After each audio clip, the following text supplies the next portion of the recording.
तो दोस्तों welcome to software engineering channel. आज का हमारा टॉपिक है sequence diagram in software engineering. So time start किए ज़ाया किए बगैर स्टार्ट करते हैं।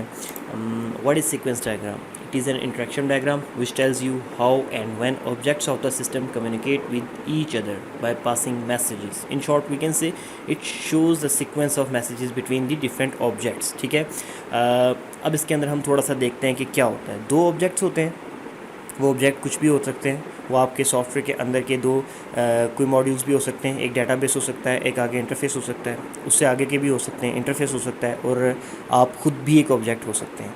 आप अगर खुद ऑब्जेक्ट हैं और आपके सामने रखा हुआ सॉफ्टवेयर एक दूसरा ऑब्जेक्ट है, तो आप उसके साथ उसके इंटरफेस को यूज़ करते हुए इंटरेक्ट करेंगे। ठीक है, तो जब आप उससे इंटरेक्ट करेंगे तो आप दोनों के दरमियान मैसेज पास होंगे। आप उसको कोई इनपुट देंगे, वो उसकी रिप्लाई में जो है उस रिटर्न देगा, फीडबैक देगा, आपको कोई भी आंसर देगा, रिज़ल्ट शो करेगा। तो ये जो सीक्वेंस होगा मैसेजेस का कि आपने जब ये कहा तो उसने क्या कहा, जब उसका ये जवाब आया तो वापस आपने क्या कहा, और आपके नेक्स्ट क्वेश्चन पे या क्यूरी पे उसका वापस रिप्लाई बैक क्या आया। ये जो सीक्वेंस होगा मैसेजेस का, इसको हम शो करते हैं सॉफ्टवेयर के अंदर, सॉफ्टवेयर इंजीनियरिंग की डायग्राम्स के अंदर से सीक्वेंस डायग्राम को यूज़ करते हुए, जिससे ये पता चलता है कि मैसेजेस का सीक्वेंस क्या है। जब आप ये मैसेज देते हैं तो सॉफ्टवेयर क्या रिप्लाई करता है, जब आप ये मैसेज देते हैं तो सॉफ्टवेयर क्या रिप्लाई करता है। इस चीज़ को रिप्रेजेंट करने के लिए जो डायग्राम जो यूज़ हो रही होती है उसको हम सीक्वेंस डायग्राम कहते हैं। मैं आपको एक और एग्जांपल देता हूँ।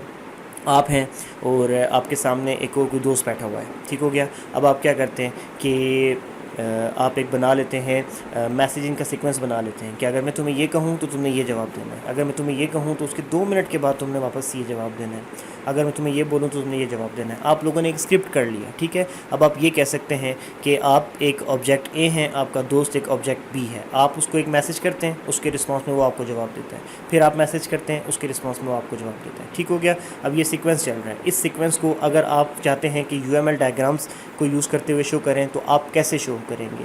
तो उसको शो करने के लिए आपके पास जो यूएमएल डायग्राम है उसका नाम है सीक्वेंस डायग्राम। उस सीक्वेंस डायग्राम के अंदर आप कुछ प्री डिफाइंड सिंबल्स को यूज़ करते हुए क्या करेंगे कि आप अपने मैसेजेस के सीक्वेंस को शो कर देंगे। आगे हम सिंबल्स को भी देखते हैं कि वो क्या होती हैं, ठीक हो गया।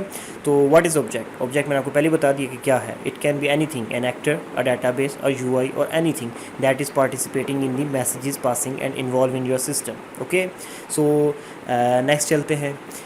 Making of sequence diagram. अब ये बनती कैसे है? Making a sequence diagram is not difficult thing, it's all about notations. If you know how to use the notations properly you can make this sequence diagram easily. I will focus in this lecture on the notations of sequence diagram. Instead of showing lots of diagram, I will show one diagram at the end of after teaching notations. Okay, so scene ऐसे है कि बहुत सारी sequence diagrams में आपको दिखाता चला जाऊँ कि ये हॉस्पिटल की डायग्राम है, ये इसकी है, उसकी है, एंड सो ऑन। बहुत सारी डायग्राम सिखाने से कुछ फ़ायदा नहीं होगा। बेहतर ये है कि इस डायग्राम को बनाने के लिए जो ब्रिक्स हैं, जो जो छोटे छोटे से जो आपके पास डायग्राम के को बनाने के लिए जो छोटे छोटे से नोटेशंस हैं, हम उनको स्टडी करके उनको सही से समझ लें कि ये कब इस्तेमाल करनी है, ये कब इस्तेमाल करनी है। जब वो समझ में आ गई तो मेरे ख्याल में डायग्राम बनाना किसी के लिए मुश्किल नहीं रहता। तो हम उनके ऊपर फोकस करते हैं, वो समझते हैं, और उसके बाद फिर देखते हैं कि अब हम डायग्राम बना सकते हैं या नहीं। ओके, तो सबसे पहले क्या आ जाती है नोटेशंस के अंदर? Actor. It represents the role of a user or any other entity that is external to the system but interact with the system। ठीक हो गया। अच्छा देखें, इसके अंदर एक्टर क्या होता है? एक्टर आप हैं। आप कंप्यूटर के सॉफ्टवेयर के साथ इंटरेक्ट करेंगे ना, आप उसको कोई ना कोई इनपुट देंगे ना जिसकी बेस पे वो रिज़ल्ट बाहर दे रहा होगा, तो आप भी इस मीन के सिस्टम के साथ मैसेजेस को पास कर रहे हैं। तो अगर आपका सिस्टम के साथ मैसेजेस के पास को करने के सीक्वेंस को हम शो करना चाहें तो हम क्या करेंगे? आपको उस सीक्वेंस के अंदर एक्टर वाले नोटेशन के थ्रू ज़ाहिर करेंगे, उसको दिखाएंगे, ठीक हो गया। और एक्टर ज़रूरी नहीं है कि आप ही होंगे, कोई ह्यूमन ही होगा। कोई भी चीज़ जो कि सिस्टम के साथ इंटरेक्ट कर रही है लेकिन सिस्टम का पार्ट नहीं है, सिस्टम के साथ एक्सटर्नली इंटरेक्ट कर रही है, मतलब सिस्टम के बाहर से इंटरेक्ट कर रही है, उसको फीडबैक दे रही है, तो हम उसको एक्टर की कैटेगरी में काउंट करेंगे। ओके, सो अब हम नेक्स्ट चलते हैं। लाइफ लाइन, ठीक है। लाइफ लाइन क्या होती है? It starts with a rectangle level shape और with the actor and a dotted line goes downwards which shows the passage of time. सही है। यहाँ पर आप एक रेक्टेंगल लगा देते हैं जो आपके किसी भी ऑब्जेक्ट को शो कर रहा होता है। और अगर कोई ऑब्जेक्ट की जगह जो ऑब्जेक्ट है वो एक्टर है तो इसकी जगह पे आप एक्टर लगा देते हैं, जैसे कि हमने पीछे वाली स्लाइड में देखा, ये देखें ये लगा हुआ है, ठीक हो गया। और उसके बाद नीचे आप लाइफ लाइन बनाते हैं। लाइफ लाइन क्या है, नाम से ज़ाहिर हो रहा होगा। लाइफ लाइन किस तरीके से होती है कि आपकी लाइफ यहाँ से स्टार्ट हो रही है, यानी इस ऑब्जेक्ट की लाइफ यहाँ से स्टार्ट हो रही है और यहाँ तक जा रही है, ठीक हो गया। ये लाइफ लाइन है इसकी, यहाँ से चलना शुरू करेगा, यहाँ तक जाएगा। लाइफ लाइन को अभी सिर्फ आप माइंड में यही रखें। इसके बाद मैं इसके ऊपर थोड़ा सा और फोकस करूँगा नेक्स्ट 1-2 स्टेप्स के बाद, तो आपको और क्लियर हो जाएगा। तो इन शॉर्ट आप पहले ऊपर ऑब्जेक्ट बनाते हैं, ऑब्जेक्ट के नीचे आप क्या करते हो कि डॉटेड लाइन लगा देते हो। डॉटेड लाइन ये बताती है कि इस ऑब्जेक्ट की, जो आपने ऊपर ऑब्जेक्ट बनाया, वो ऑब्जेक्ट की जो लाइफ लाइन है वो यहाँ से शुरू हो रही है और यहाँ तक जा रही है, ठीक हो गया। अच्छा, अब जो ऑब्जेक्ट है अगर एक्टर होगा तो यहाँ पर हम ऐसे पिनमैन बना देंगे।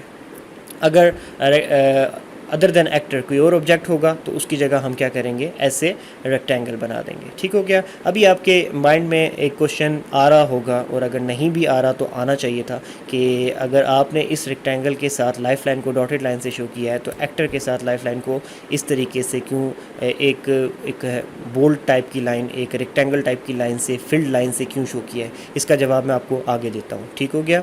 अच्छा, अब आ जाता है activations. A thin rectangle line over the dotted line of life line represent the activation.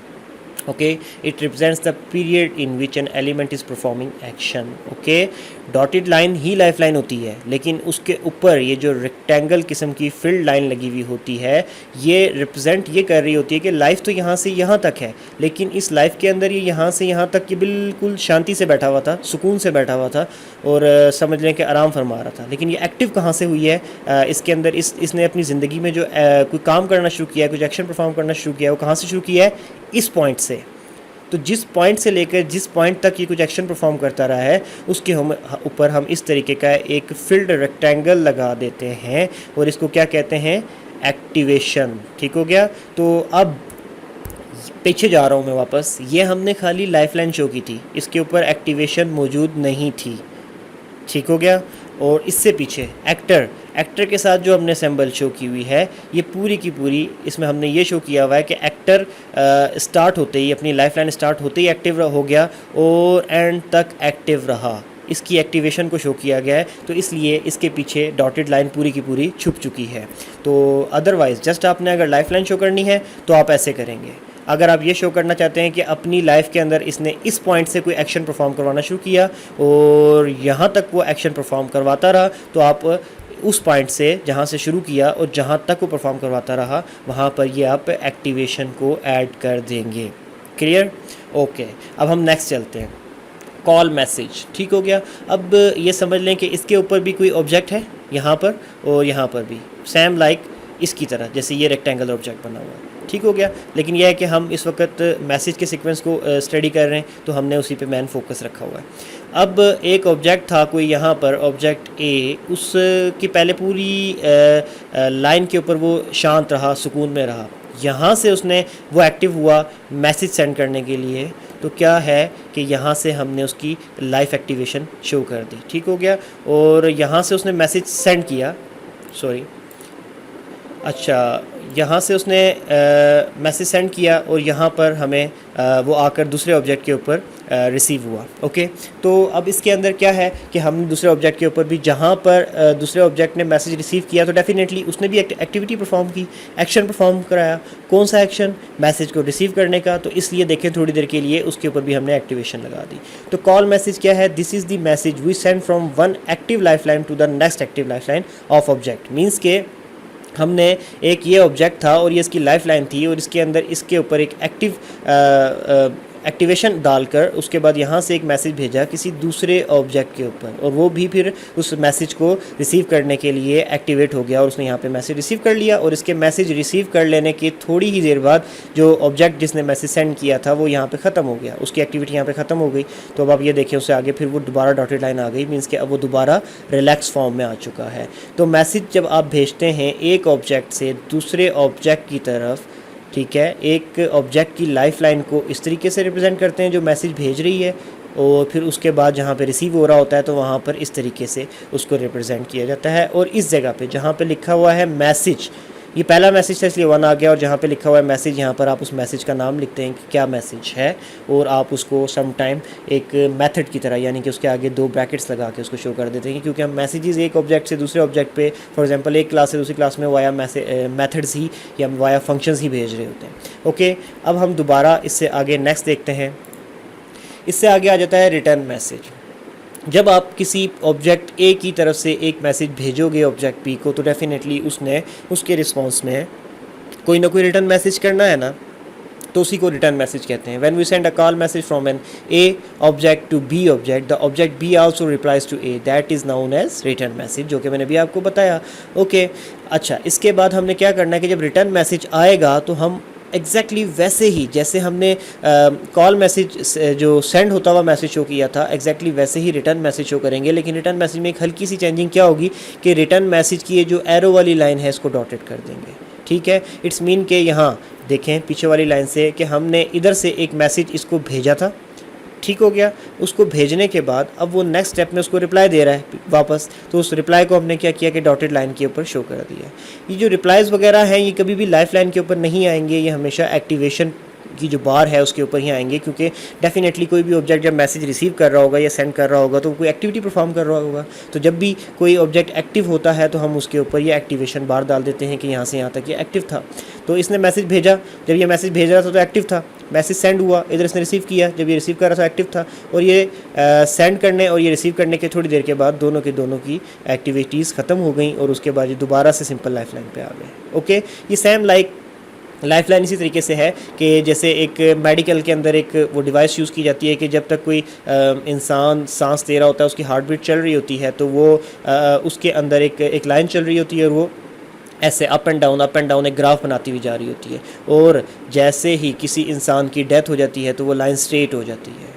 Okay, तो ये ऑब्जेक्ट की जो लाइफ लाइन है और उसके ऊपर जो एक्टिविटी है ये उसी की समझ लें कि वही चीज़ हमने एक तरीके से रिप्रेजेंट की हुई है कि ये सिंपल लाइफ लाइन है कि बिल्कुल रिलैक्स है, और ये जो है वो जो ऊपर हम उसके ग्राफ शो कर रहे होते हैं जैसे मेडिकल के अंदर, उस तरीके से ये एक्टिवेशन है। अच्छा, मेडिकल में सीधी लाइन हो जाने का मतलब ये होता है कि डेथ हो चुकी है, लेकिन इसके अंदर इसका मतलब यहाँ पे ये होगा कि डेथ नहीं हुई, ऑब्जेक्ट की डेथ नहीं हुई, ऑब्जेक्ट अभी ज़िंदा है लेकिन वो रिलैक्स होकर बैठ गया है, वो कोई काम नहीं कर रहा। ओके, सो उसके बाद एक नोट लिखा हुआ है, it is not necessary that the B will always reply to A.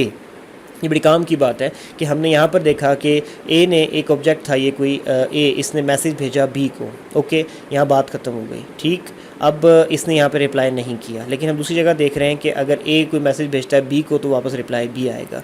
ये ऑप्शनल है, इट डिपेंड्स कि आपने मैसेज क्या भेजा है। हो सकता है कि मैसेज ये भेजा गया हो कि कोई काम परफॉर्म कर दो, दैट्स इट, और बी ने वो काम परफॉर्म कर दिया और बात ख़त्म हो गई। उसने ये ज़रूरी ना समझा हो कि वो आपको रिप्लाई करे, तो वो आपको रिप्लाई नहीं भेजेगा। ठीक हो गया। और इन केस अगर कोई ऐसी बात है कि वापस आपको फीडबैक देना भी लाजमी है, तो ऑब्जेक्ट ए जब कोई मैसेज करेगा तो उसके लिए भी रिस्पॉन्स करेगा। ठीक है, it depends on the nature, on the requirement and on the logic of the software के किस किस्म का सिनेरियो है, शायद वो रिप्लाई करे, शायद वो रिप्लाई ना करे। लेकिन अगर आप कोई रिप्लाई शो करना चाहते हैं, मींस कि अगर मैं ये शो करना चाहता हूँ कि मैं 2 वैल्यूज़ देता हूँ और उनको अंदर बीच में प्लस लगाकर सेंड करता हूँ ऑब्जेक्ट ए से ऑब्जेक्ट बी की तरफ, तो वो मुझे वापस उन दोनों वैल्यूज़ का सम रिटर्न करे। तो इस केस के अंदर क्या है कि हम वापस रिटर्न मैसेज ले रहे हैं, तो हम ऐसे मैसेज को हम कैसे शो करेंगे, डॉटेड लाइन के थ्रू। ओके हो गया।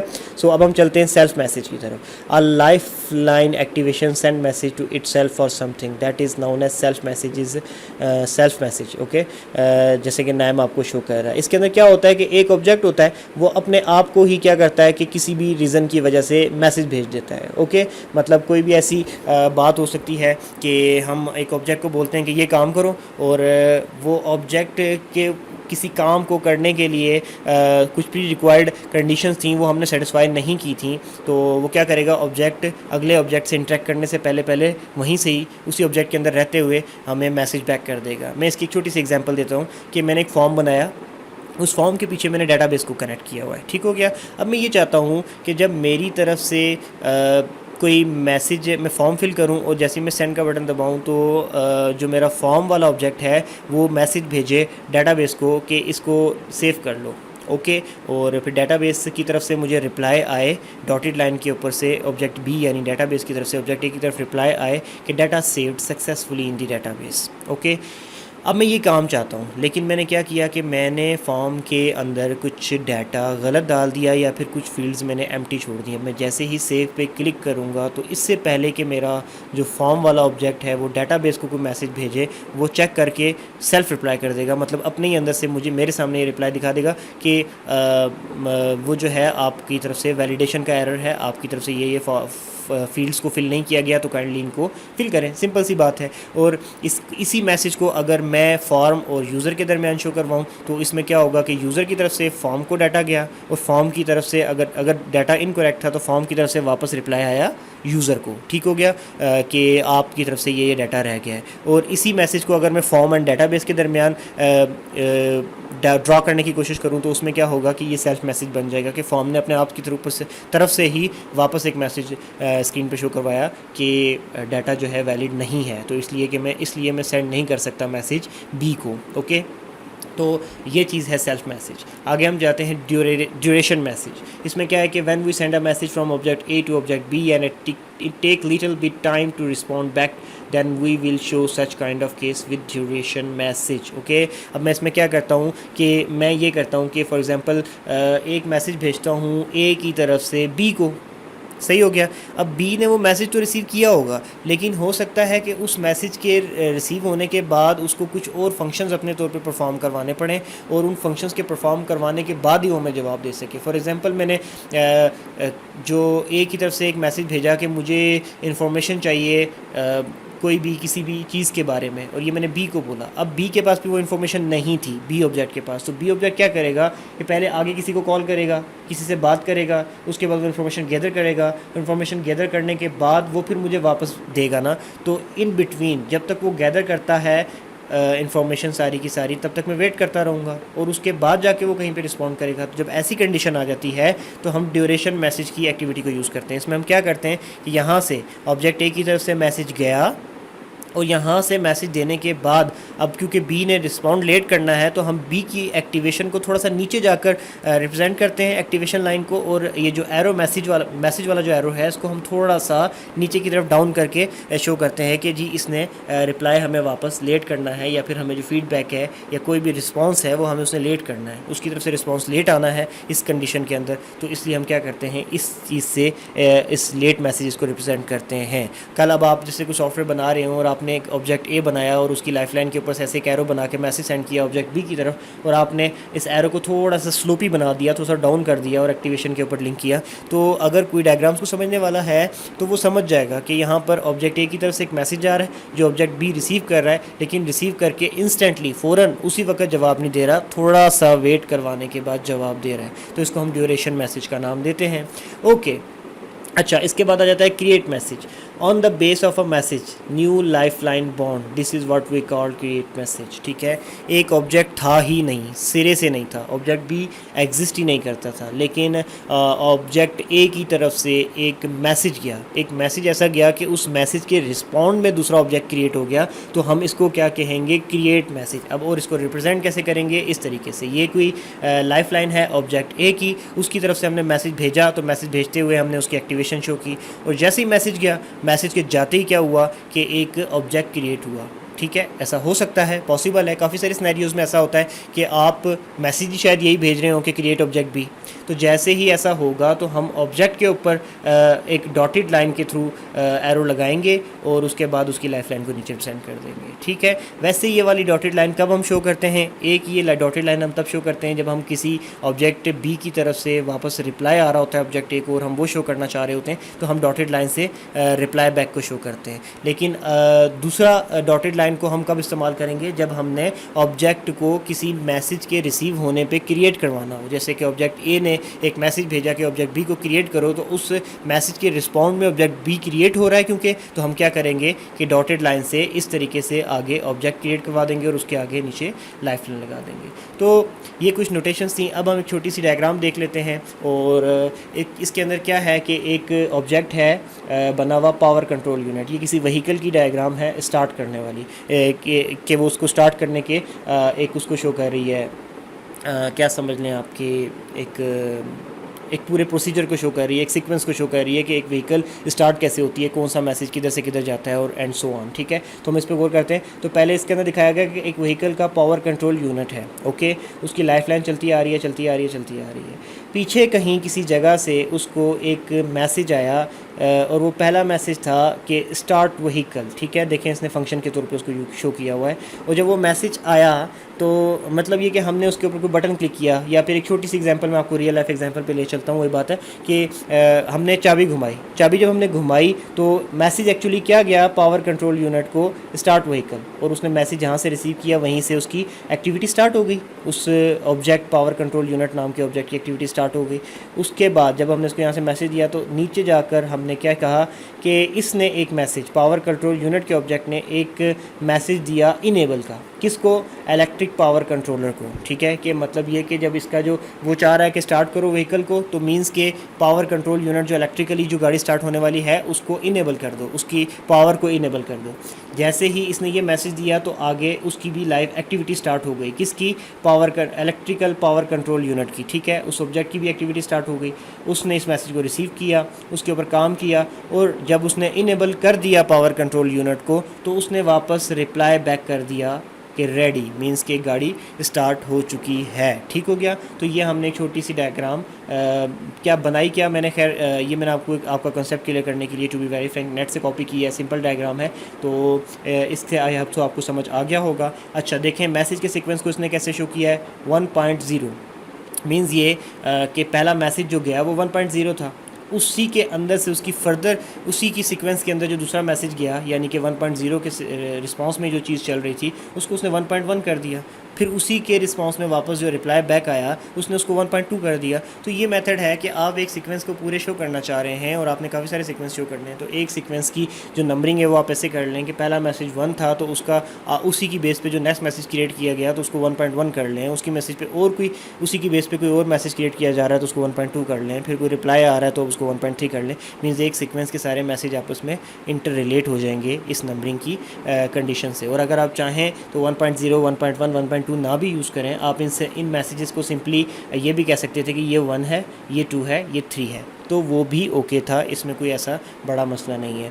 सो आई होप सो कि आपको समझ आ चुका होगा सीक्वेंस डायग्राम का यूसेज। और अगर अभी भी समझ नहीं आया है तो काइंडली आप मैसेज बॉक्स में कमेंट सेक्शन में पूछ सकते हैं। और अगर आप किसी टॉपिक की वीडियो बनवाना चाहते हैं तो काइंडली आप मुझे बता दें। मैं उस टॉपिक को भी कोशिश करूँगा कि as soon as possible cover करूँ। और इसके अलावा अगर कहीं किसी स्टेज पर वीडियो के अंदर आपको मिस्टेक नज़र आती है तो कमेंट सेक्शन में उसकी प्लीज़ करेक्शन कर दिया करें। गलती हमसे भी हो सकती है, आपकी करेक्शन से बाकी वीडियो देखने वालों की भी करेक्शन हो जाएगी। So thank you very much.